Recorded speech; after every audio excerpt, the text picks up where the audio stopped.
Shalom, selamat siang saudaraku. Apa kabar hari ini dan gimana tahun baru yang sudah kita jalani dalam beberapa hari ini? Kita mau bersyukur, kita tetap mau mengucap syukur atas apa yang Tuhan telah berikan kepada kita di awal-awal tahun ini. Dan kita mau bersemangat untuk mengawali tahun ini, biarlah apapun yang akan kita hadapi, biarlah kita hadapi bersama Tuhan. Dan kita mau bersyukur atas kejadian yang telah terjadi di tahun 2022. Biarlah segala yang sudah terjadi, terjadilah. Tetapi biarlah kita mau menghadapi masa depan kita. Kita mau menghadapi apa yang ada di depan kita. Siapa lagi kalau bukan bersama Tuhan? Mari saat ini kita mau mengucap syukur. Kita mau datang, kita mau menyembah dan memuji Dia. Kita mau katakan, Bapa, kami mau bersyukur Tuhan atas kasih setiamu di dalam kehidupan kami. Terima kasih Yesus, terima kasih Roh Kudus.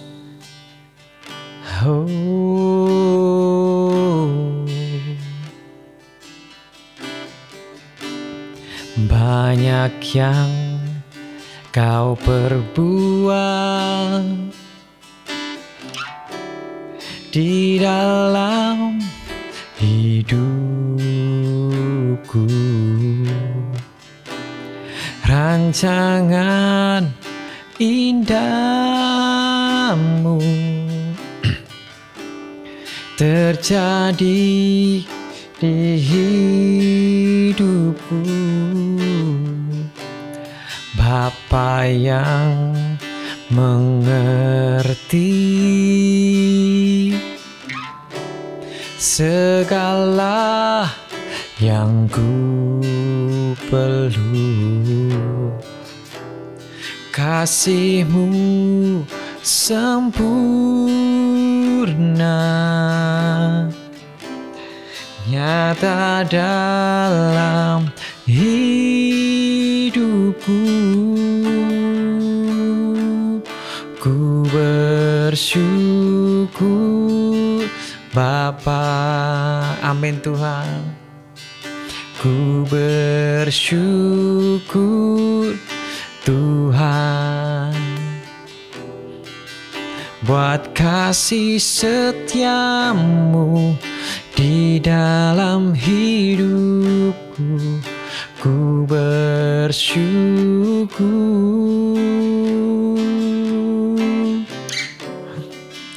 ku bersyukur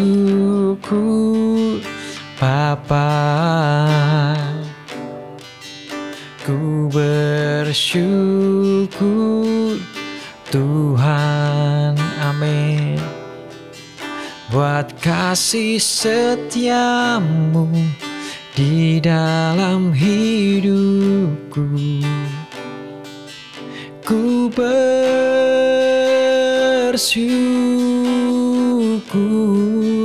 ku bersyukur Bapa, ku bersyukur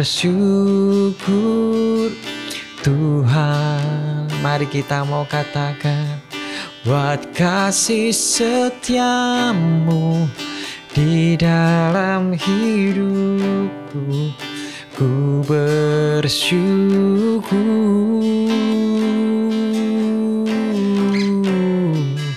ku bersyukur Bapa, ku bersyukur Tuhan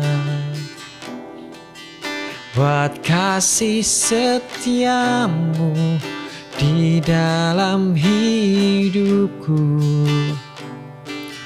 Ku bersyukur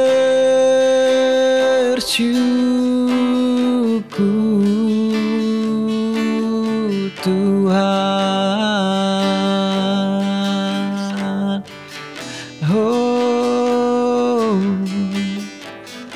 kami bersyukur Tuhan buat segala penyertaan-Mu di dalam kehidupan kami, Yesus. Atas segala kejadian yang terjadi di dalam kehidupan kami. Kami mau mengucap syukur Tuhan. Kami mau meninggikan Engkau Yesus, karena hanya Kau yang memberikan pertolongan bagi kami. Terima kasih Yesus, terima kasih Tuhan. Kami bersyukur Bapa buat kasih setiamu di dalam kehidupan kami. Kami bersyukur Yesus buat segala penyertaan-Mu di dalam kehidupan kami. Sehingga kami masih bisa hidup di tahun ini. Itu semua karena kasih karunia-Mu ada di dalam kehidupan kami. Kami sangat berterima kasih. Kami sangat mengucap syukur Bapa. Dan biarlah kasih setia-Mu tetap terus ada di dalam kehidupan kami. Biarlah sebentar firman-Mu dibagikan. Biarlah firman-Mu itu menjadi pengertian, menjadi kekuatan bagi kami. Terima kasih Bapa, terima kasih Yesus, terima kasih Kudus. Kami bersyukur buat siang hari ini. Hanya dalam nama Yesus kami berdoa dan mengucap syukur. Amin.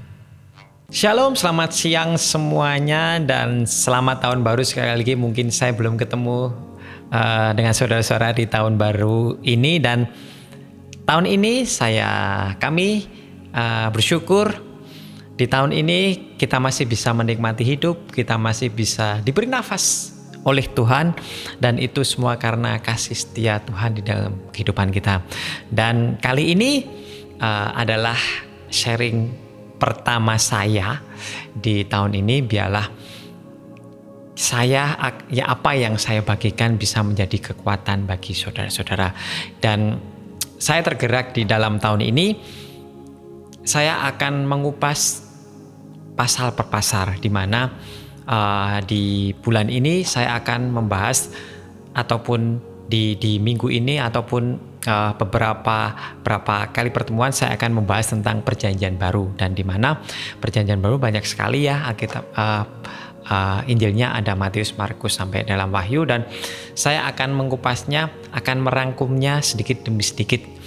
Apabila mungkin ada kekurangan, dan kita tahu bahwa di Mesbah Keluarga ini hanya terlaksana 10-15 menit lagi, dan sebetulnya pasal tersebut tidak bisa dijabarkan dengan hanya 10-15 menit, harus berapa hari atau mungkin harus berapa jam. Tetapi saya akan merangkumnya sedikit supaya teman-teman bisa mengerti tentang firman Tuhan lebih dalam lagi, dan saya akan memberikan mungkin dengan kata-kata atau kalimat-kalimat yang mudah dimengerti, sehingga apa yang saya sampaikan dapat diterima dengan jelas oleh saudara-saudara subscriber Mesbah Keluarga Adi dan Eda. Dan di hari ini saya akan sharing tentang, mulai dari pertama, yaitu Matius pasalnya yang pertama, yaitu tentang silsilah Yesus Kristus dan kelahiran Yesus Kristus, di mana saya sudah merangkumnya dan saya akan membagikannya untuk saudara-saudara.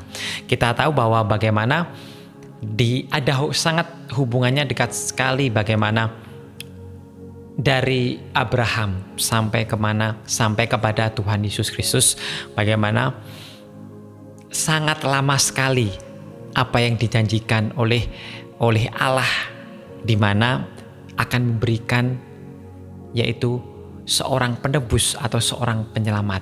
Dan saudara-saudara, saya tidak bisa membacakan seluruh pasal ya, seluruh ayat demi ayat dari ayat 1 sampai dengan ayat yang terakhir, yaitu ayat yang ke-25.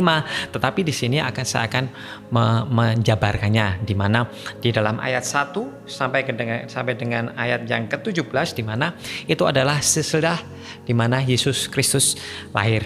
Di sini saya sebetulnya mempunyai suatu resolusi baru, yang dimana di tahun ini saya harus setiap hari menulis, dimana ya tahu saya sebagai seorang yang pelupa. Salah satu untuk supaya tidak lupa, saya harus menulis setiap hari. Nah, resolusi tahun ini 2023 semoga dan harus terlaksana sampai seterusnya. Saya harus merangkum dengan cara menulis apa yang yang menjadi yang menjadi kebisaan saya, apa yang menjadi kesenangan saya, yaitu kesenangan saya yang memang dalam beberapa tahun ini berkecimpung di dalam misbah keluarga, di mana saya harus memperdalam firman Tuhan, dan saya memutuskan untuk merangkum lewat tulisan tangan saya, di mana saya juga melihat referensi-referensi di buku-buku lain. Dan kita kembali ke silsilah Yesus Kristus, di mana saya juga melihat atau mencari referensi di buku lain bahwa untuk di ayat yang ke-17 dikatakan bahwa ada keturunan, jadi seluruhnya ada 14 keturunan dari Abraham sampai Daud, 14 keturunan dari Daud sampai ke pembuangan Babel, dan 14 keturunan dari pembuangan ke Babel sampai Kristus. Jika saya iseng-iseng mencatat berapa tahun sih sebelumnya dari sebelum Abraham sampai ke Tuhan Yesus lahir. Nah, saya mencatat 14 keturunan dari Abraham sampai ke Daud, itu rentan waktu yaitu 1025 tahun. Itu terjadi sebelum Masehi atau BC, bisa dikatakan before Christ. Berarti itu terlaksana rentang waktunya sebelum Masehi, sebelum Tuhan Yesus lahir. Dan waktu antara pembuangan Babel, Daud ke pembuangan Babel, yaitu kalau teman-teman baca ke pembuangan Babel, yaitu ke Yekonya, yaitu pembuangan Babel, dia ada rentang tahun 385 tahun. Kemudian dari pembuangan Babel ke Yesus Kristus yaitu 585 tahun. Wah, banyak sekali ya tahunnya. Dari Abraham ke Daud itu 1025 tahun. Dari zaman Daud ke pembuangan Babel itu 385 tahun. Terus dari zaman pembuangan Babel ke Yesus Kristus ialah rentang waktunya 585 tahun. Wow. Ya pantas jikalau bangsa Israel atau bangsa Yahudi menanti-nantikan, di mana sih menantikan, mungkin tidak sabar, di mana sih yang dikatakan penyelamat manusia, di mana sih yang dikatakan seorang Immanuel ataupun Mesias. Nah, itu yang menjadi pertanyaan bangsa Israel. Tetapi saya juga setelah itu di kelahiran Yesus Kristus di pasal 18 ke ayat sampai ayat 25 itu mengenai bagaimana Tuhan Yesus lahir. Kita bisa mengetahui bahwa bagaimana pada waktu itu Yesus sebagai seorang muda yang akan dinikahkan, ditunangkan oleh Maria, mengetahui bahwa Maria itu sudah mengandung melalui Roh Kudus.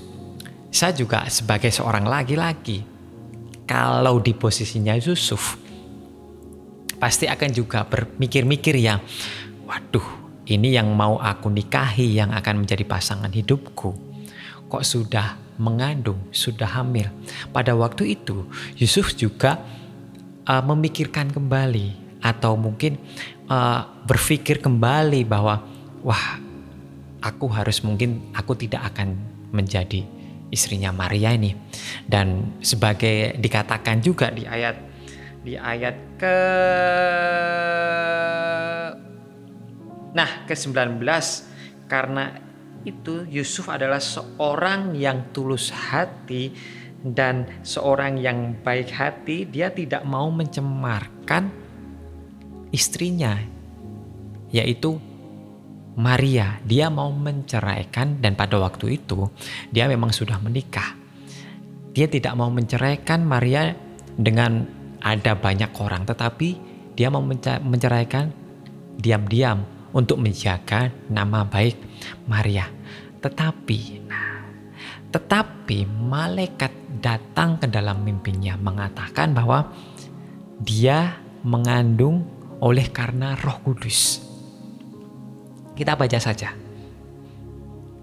Di ayat 20, tetapi ketika ia mempertimbangkan maksud itu seperti yang saya katakan tadi untuk menceraikan Maria, malaikat Tuhan nampak kepada dalam mimpi dan berkata, Yusuf anak Daud, janganlah engkau takut mengambil Maria sebagai istri, sebab anak yang di dalam kandungan adalah dari Roh Kudus. Ia akan melahirkan anak laki-laki dan engkau akan menamakan dia Yesus, karena dialah yang akan menyelamatkan umatnya dari dosa mereka. Nah, ini yang dikatakan malaikat kepada Yesus. Dan ini sebetulnya sudah dinubuatkan oleh Nabi Yesaya 734 tahun yang lalu. Wow, Nabi Yesaya sudah menubuatkan bahwa akan lahir, yaitu seorang anak yang akan dinamai Immanuel, yang akan menebus dosa mereka. Mereka yaitu bangsa Israel, bangsa Yahudi. Dan jikalau kita coba berandai-andai, kita mikirkan kembali, jikalau Yusuf tidak mengambil keputusan yaitu menceraikan Maria, atau sesuai dengan pemikirannya sendiri, wah aku akan menceraikan Maria, aku tidak mau mempunyai istri yang sudah hamil terlebih dahulu. Mungkin kejadian ini tidak akan pernah terjadi. Ya, mungkin Tuhan akan mencari jalan lain, tidak tahu seperti apa.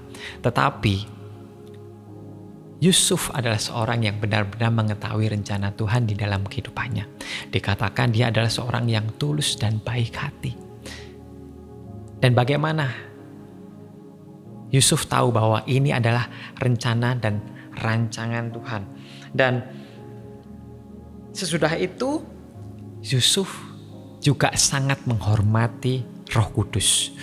Yusuf sangat menghormati Maria dan Tuhan. Dia tidak bersetubuh dengan Maria sampai anaknya itu lahir. Yesus lahir ke dalam dunia. Nah, kita bisa mengambil suatu contoh, kita bisa mengambil suatu mungkin kejadian di dalam pasal 1 ini. Bagaimana kita mungkin saat ini menantikan jawaban dari Tuhan. Kita saat ini mungkin menginginkan jawaban dari Tuhan yang belum kunjung datang. Yang sudah lama kita inginkan tapi tidak segera dijawab oleh Tuhan. Dan kita tahu bagaimana 700 tahun bangsa Israel menantikan kelahiran Immanuel yang akan menebus dosa mereka. Ya, mungkin mereka ada yang tidak sabar sehingga mereka membuat ilah-ilah lain. Kita tahu bangsa Israel banyak sekali membelot kepada Tuhan.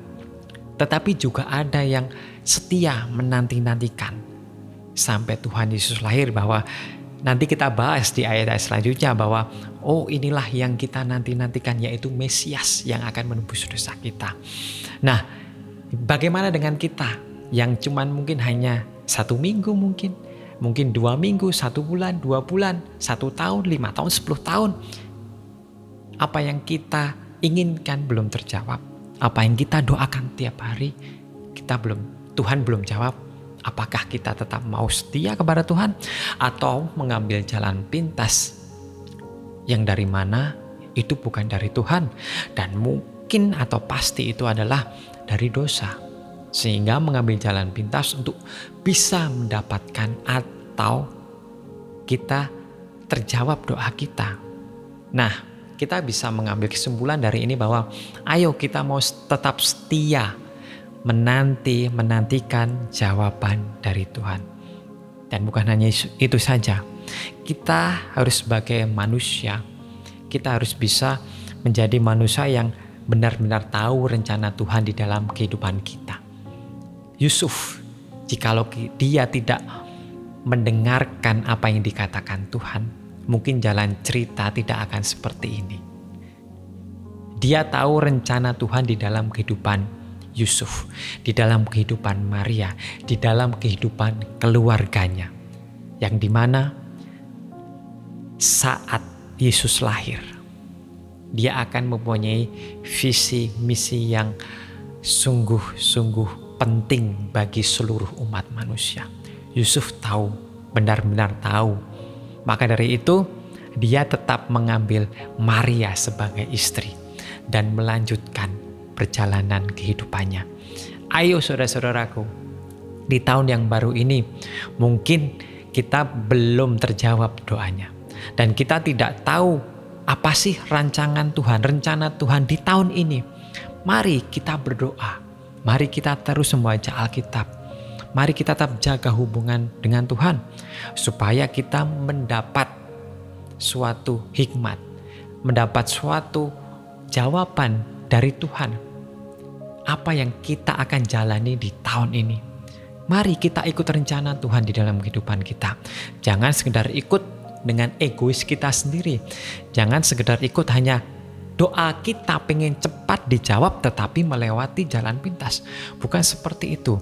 Biarlah kita melalui proses bersama Tuhan. Proses bersama Tuhan itu ringan dan gampang dilewati. Walaupun di dalam proses tersebut banyak sekali pergumulan. Banyak sekali mungkin hal-hal yang membuat kita untuk berbuat dosa. Tetapi percayalah, jikalau kita mengikuti rencana Tuhan, hal yang indah ada di depan saudara-saudara. Mari saat ini di dalam Matius pasal 1 ini kita bisa mengambil suatu pelajaran di dalam kehidupan kita.